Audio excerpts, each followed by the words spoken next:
in 1 year. And I'm only one small practice. So I'm going to try and give you an update with some emphasis on XDR TB. And I think that as you've heard, it seems like Mauritius and Reunion are an island unto themselves, and they are protected from this major TB burden, that a sea of TB that's actually surrounding them. I thought I'd show this slide because I don't know how many of you keep track of film stars, but the first one I'm sure you recognize as India's most famous film star, Amitabh Bachchan. Then we have Nelson Mandela and Florence Nightingale. What do you think they all have in common? They all have TB. They all have TB, active TB, okay? So being famous doesn't protect you. So tuberculosis, unfortunately for the majority of us living and working in third world settings, is still a major problem. And in fact, although John Bunyan said this in 1680, it still holds true for many people living with and dying from tuberculosis, when he called it the white plague. And he said, yet the captain of all these men of death that came against him to take him away was consumption, for it was that brought him down to the grave. So tuberculosis is still the captain of the men of death, particularly in the setting of HIV in our environment. Now the tuberculous bacillus has been around since time immemorial, and in fact they've even identified it in Egyptian mummies. And it's a highly conserved genotype, and it has over 4.4 million base pairs.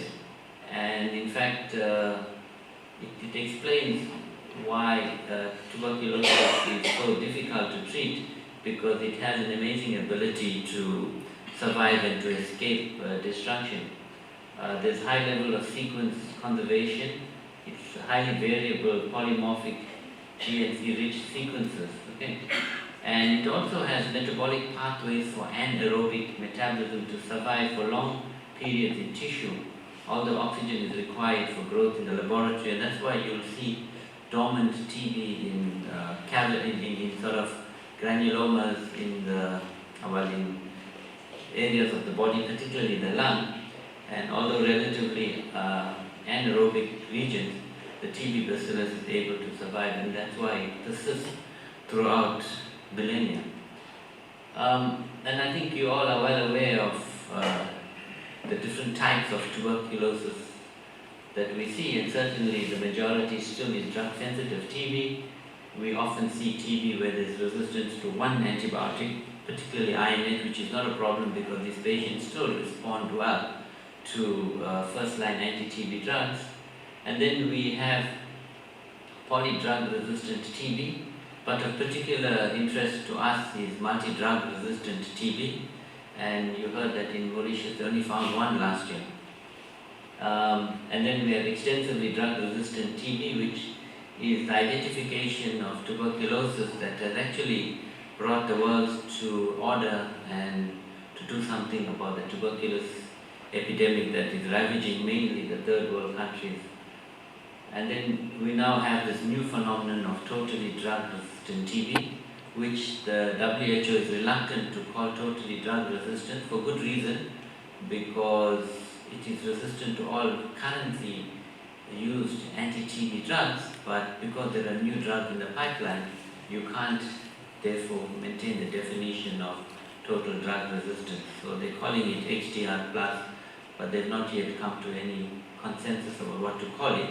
Suffice to say that it's a problem on the horizon if in the third world in particular we abuse TB drugs the way we've been doing, because even the new drugs that are currently registered can rapidly become resistant if we do not use it judiciously. So XDR TB, I think, is now a well-established pandemic, unfortunately, because it's been reported in 92 countries by 2012.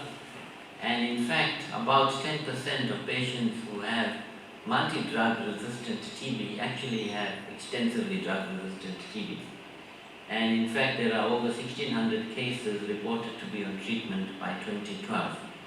And that's world over, and that's a huge number, okay?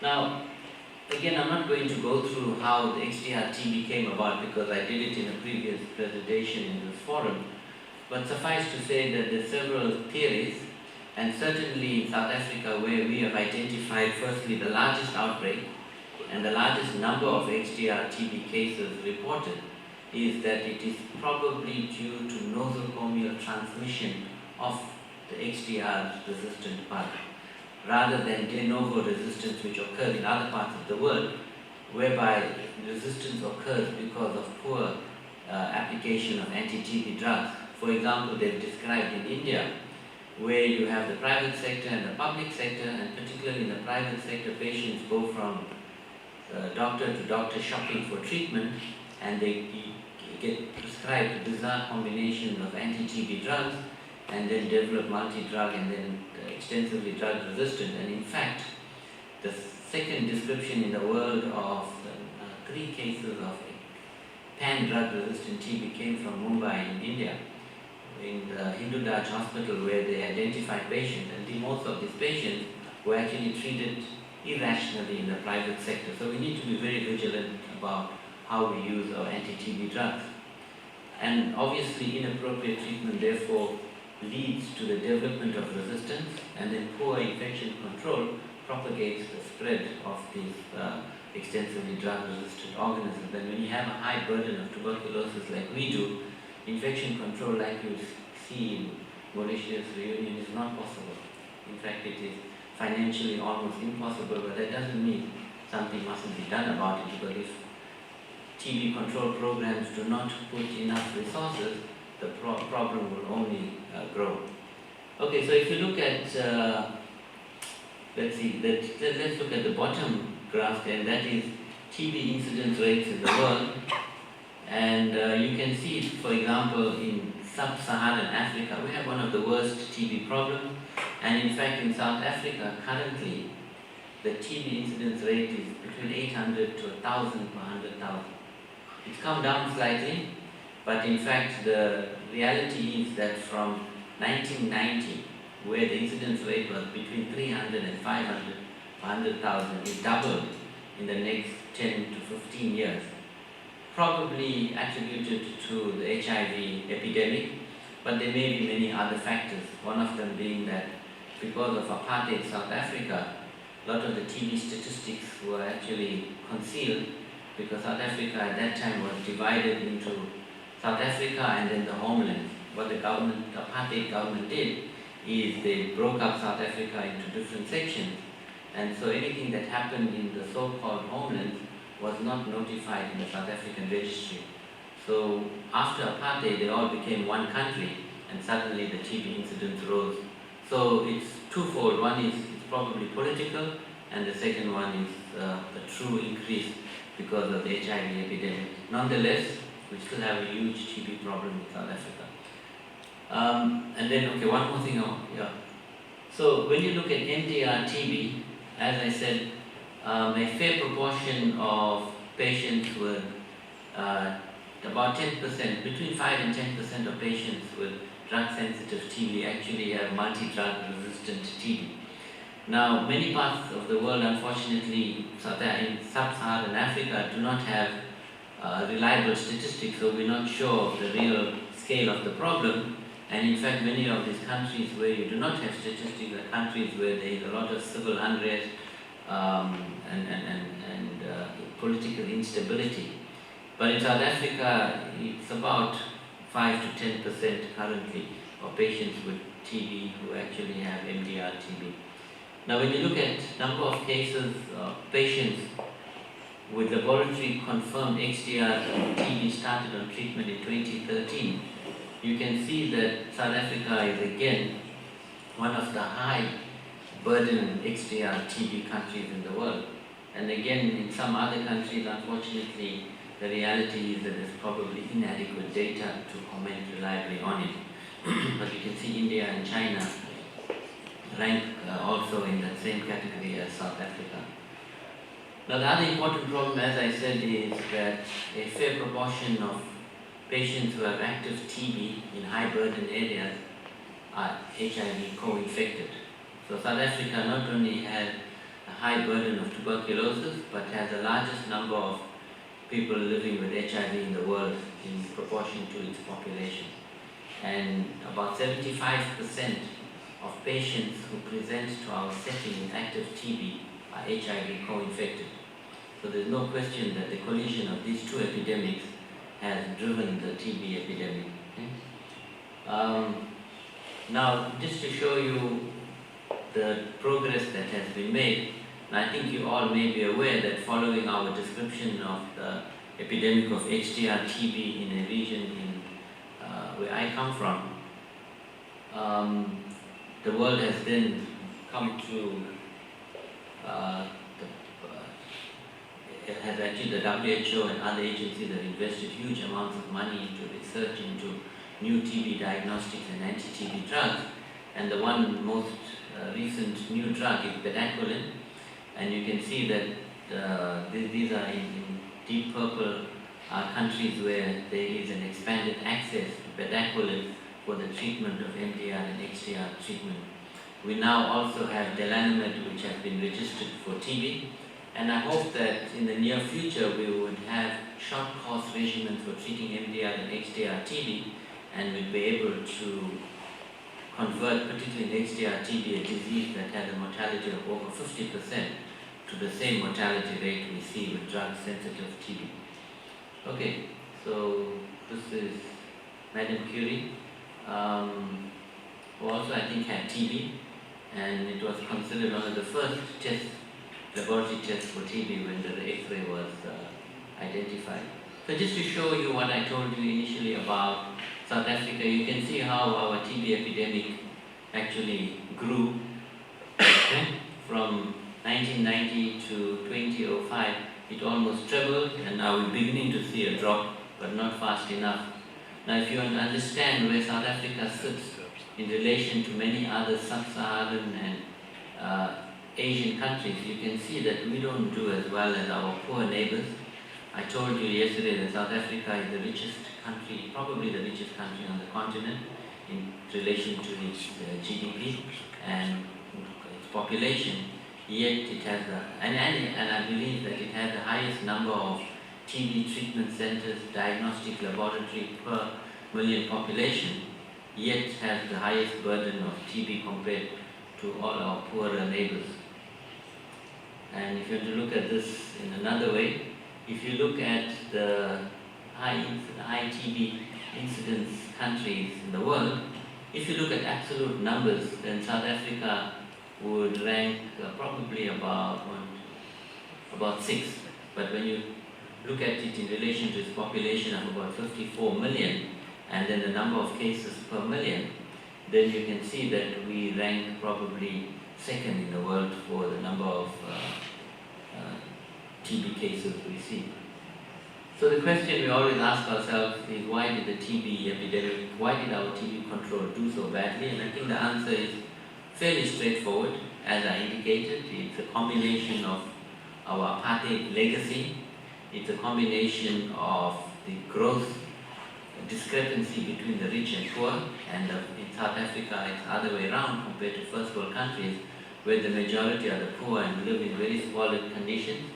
In the first panel you see a picture of how the majority of South Africans live, overcrowded and in fact poorly ventilated, and particularly in winter the windows will be closed, so if somebody's got a viral transmissible infection such as TB, then you can understand how it would spread so quickly. What's worse still is these very same patients who get sick, if they have to present to a TB clinic for treatment, it will cost them to get to the clinic. Although the treatment in the clinic is free, when they do eventually get to the clinic, they have to wait many hours before they get seen. And if by 4 o'clock in the afternoon they haven't been seen, they're sent home. Now during this time, they've expended a whole day, they spent their precious money on a travel fare, which could have been used to buy food. So what they do generally is to say that, look, I have to make a choice. I'm going to leave my children alone at home. I'm going to starve and go to the clinic and be treated badly.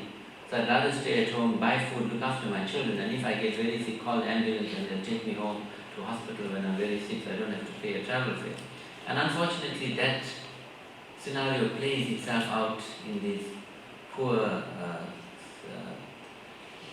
townships where people live, and that's a tragedy. And we did a study where we asked patients, why do you not take your TB treatment? Why do you not come to the clinic? And it's systematically documented that they don't have money, they're scared to leave the children alone at home, and they come to the clinic and they get treated badly.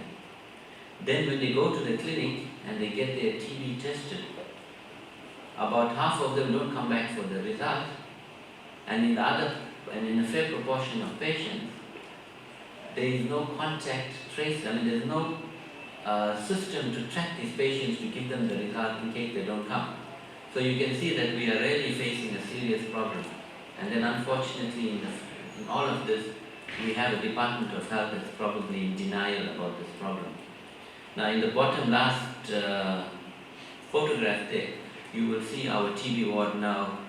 I was very impressed to see that Mauritius admits all their patients with active TB. In fact, it was South Africa that did the first study in the world to show that patients with active TB can safely be treated at home. When they have drug-sensitive TB, and you give them a regimen of anti-TB treatment that contains rifampicin, the sputum becomes sterile within a few days of commencing treatment, even though they may be smear positive. So there's really no indication to keep the patient in hospital to wait until they become sputum smear negative. And now with Gene Expert, once you know they're rifampicin sensitive, if they're unwell and they need nutrition and other medical care, you can keep them in hospital until they're physically able to stand and get about. But there's no need to keep them in hospital. And certainly if we did that, we'd be bankrupted.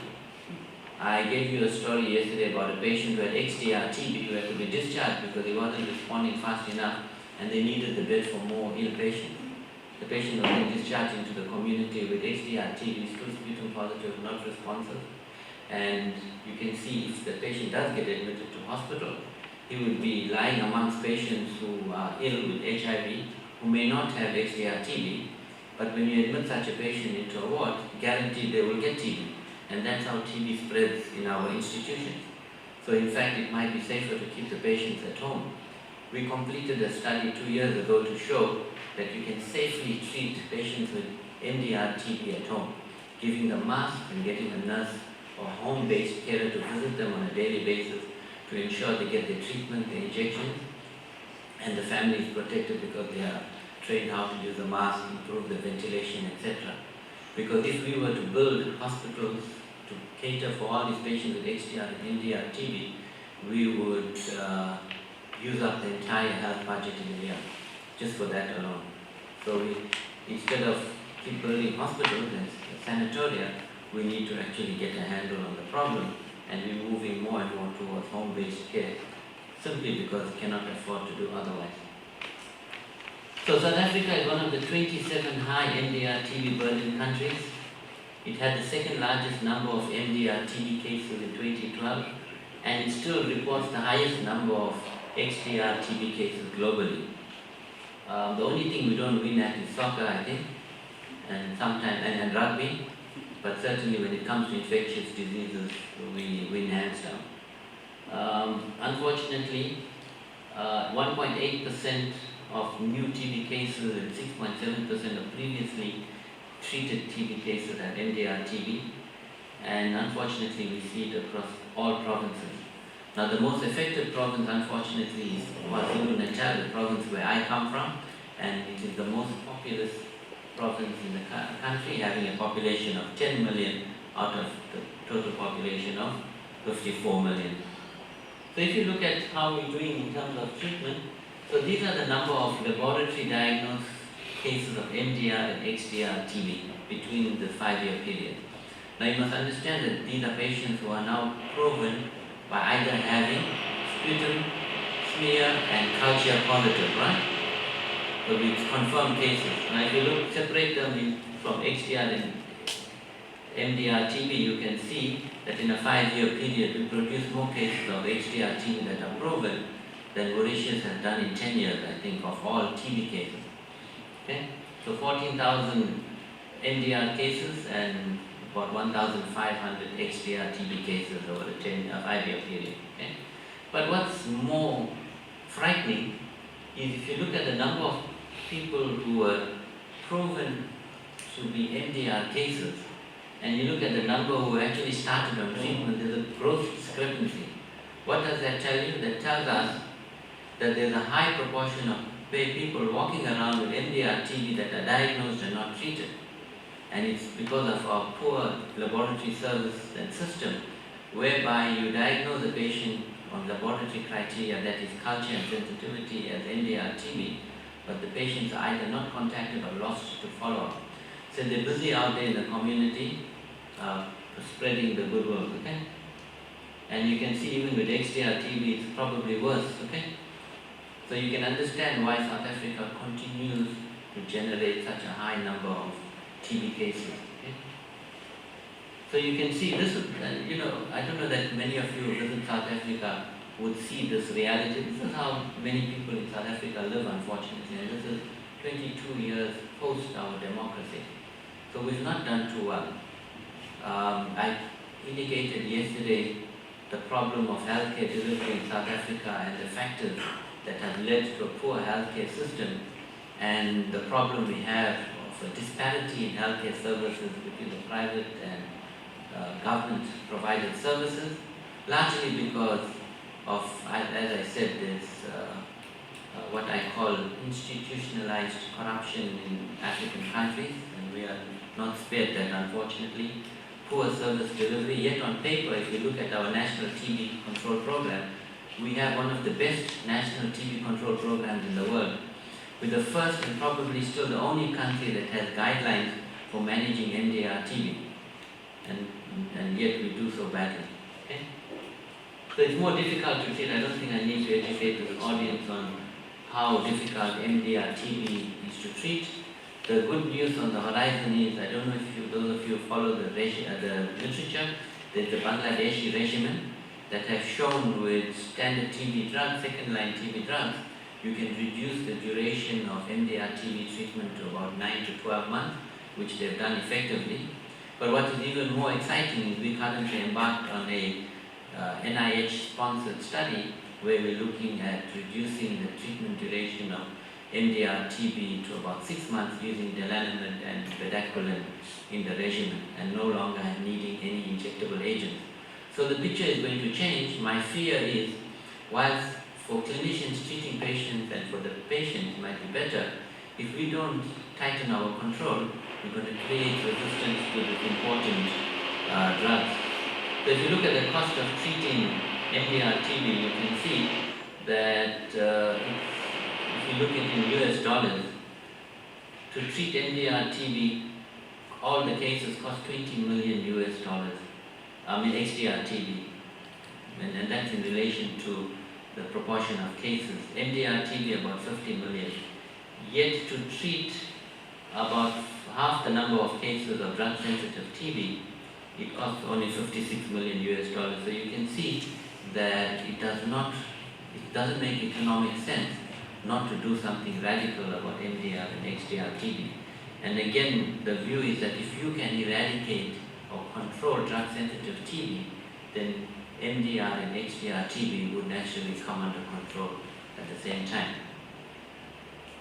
So I think we need to manage patients who have failed treatment. So we have palliative care options. We have a good program, but only those who can access it to have surgical treatment done. Now the problem is, now again, I just want to give you the scenario. In KwaZulu-Natal, we have 10 million people. 99% of patients with TB get treated in the state sector. There's only 2 centers that do bronchoscopy in the public sector. And if they do more than 5 bronchoscopies a week, it's too much, because they usually short-staffed, the bronchoscope breaks down, patients don't have access to it. And in the private sector, in just Durban alone, we probably have 5 centers that can do fiber optic bronchoscopy. So you can see the gross maldistribution of resources. So clearly we have a serious problem, so we can't do much for these patients. And again, we need to focus on vulnerable groups, young children, adolescents, and healthcare workers, and I'll show you some data. This is just a study that we did where we found that first huge outbreak of XDR TB, which was subsequently proven to be an epidemic and now a pandemic. And this was in the Tugela Ferry region, which is just north of Durban, for those of you who know the geography of South Africa. And in fact, they continue to generate large number of cases. Now, unfortunately, what we found also is that healthcare workers are also getting XDR TB, besides drug-sensitive TB. And the problem with that is that these workers, not only are they getting infected because of poor infection control, but before they become symptomatic, they may be spreading it to the patients. And in fact, with polygotyping, we've shown that in fact they spread from health worker to patient and from patient to health worker in that setting where we did the study. And unfortunately, in fact, I'm going to go through this quickly. If you look at healthcare workers and you look at a fair proportion of them are HIV co-infected, right? But what I want to show you is the incidence of tuberculosis in healthcare workers compared to the general population. So when you look at XDR TB incidence, it's about 6 times higher in healthcare workers than in the general population. So you can see that healthcare workers are at least 6 times greater risk of contracting MDR and XDR TB than the general population. And it's understandable if they're working in such poor conditions, okay? And I think we always need to keep our eye on the ball, because if we don't, then we're going to get what they're calling XDR TB plus or pan-drug-resistant TB or totally drug-resistant TB. And this is a study from the WHO which showed that over time we are getting more and more drug-resistant to standard first and second and now third-line TB drugs. And if we don't do anything about it, we're going to have a serious problem. And in fact, if you look at survival, it's a no-brainer to know that the more drugs the patient is resistant to, the higher the mortality, and that's what this graph is trying to show, okay? But what I want to also show you is that it's been reported in the literature that there's been success rates with treating XDR TB using third-line and alternative TB drugs. But when you look at the data on TB survival before anti-TB drugs were available, then about 30% survived.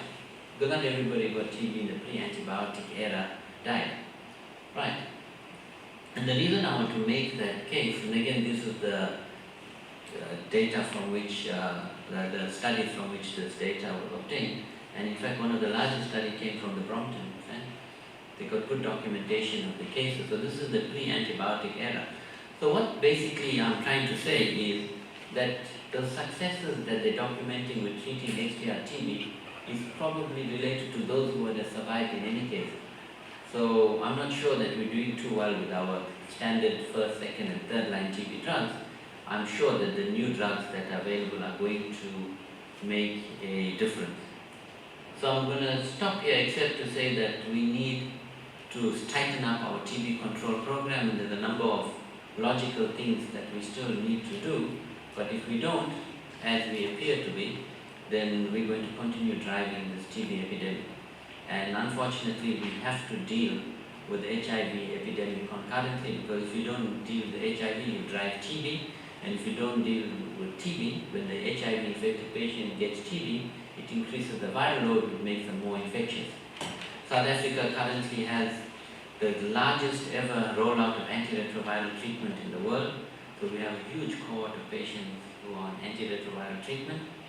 We sincerely hope that over 90% of them will remain virologically suppressed, because it's been shown that if the viral load is undetectable, then in itself it prevents transmission of HIV.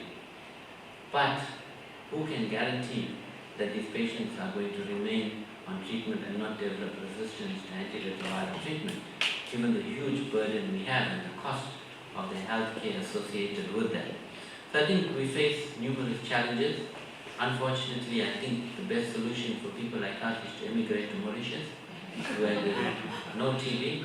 I have to still state that I'm still surprised that you have over 90% sputum smear positive. Whilst I am very envious of your amazing TB control program. I think there are many people with sputum smear and maybe culture negatives that are probably being missed, and that you should chase up these cases in order to ensure that you keep your TB incidence low or get it lower.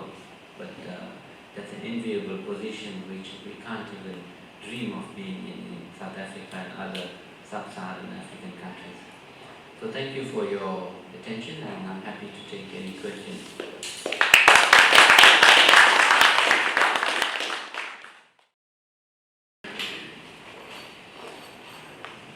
Are there any questions?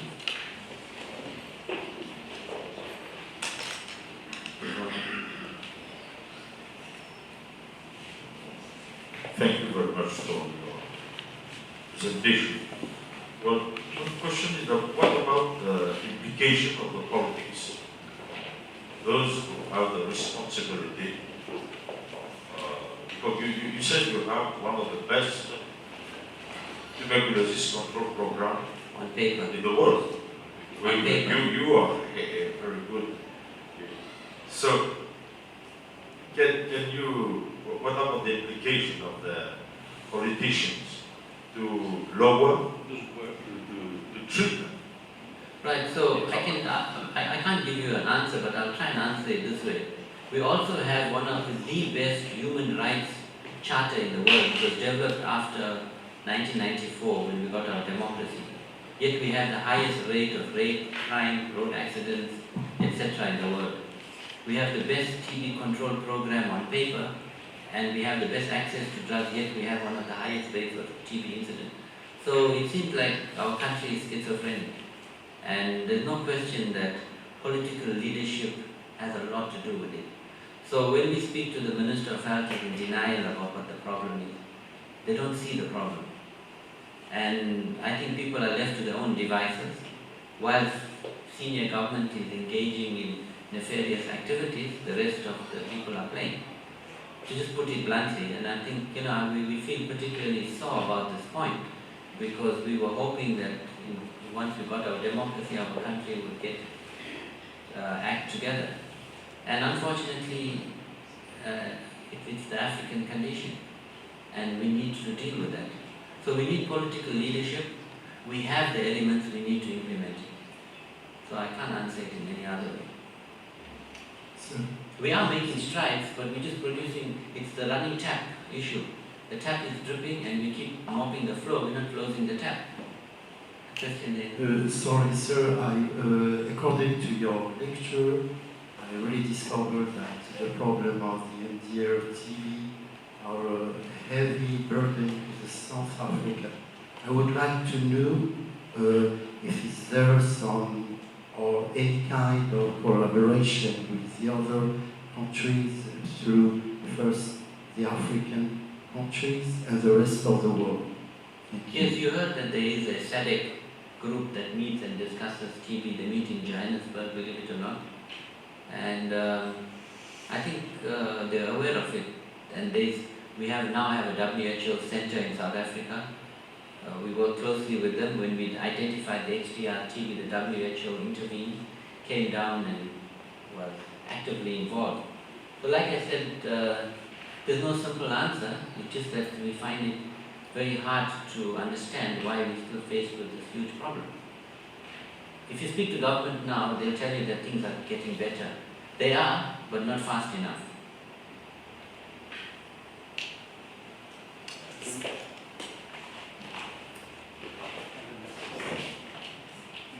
Thank you very much for your talk.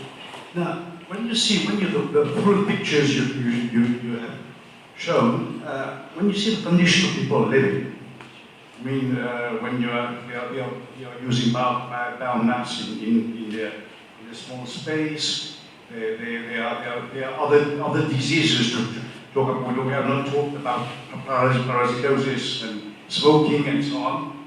How can you try to, there's a big problem with tuberculosis and HIV, and then you have other things. I mean, it should be very, very difficult to come to an end to that situation. No?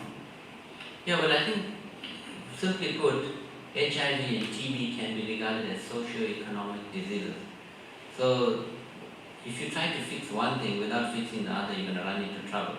But I think if there has to be a starting point, there has to be major socio-economic reform.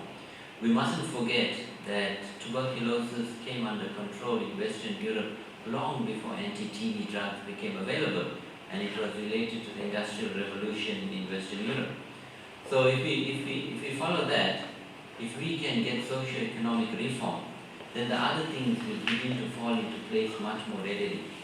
I pointed out yesterday, and in fact it's not, the World Bank will tell you that the disparity between the rich and poor all over the world, including South Africa, is getting wider rather than closing the gap.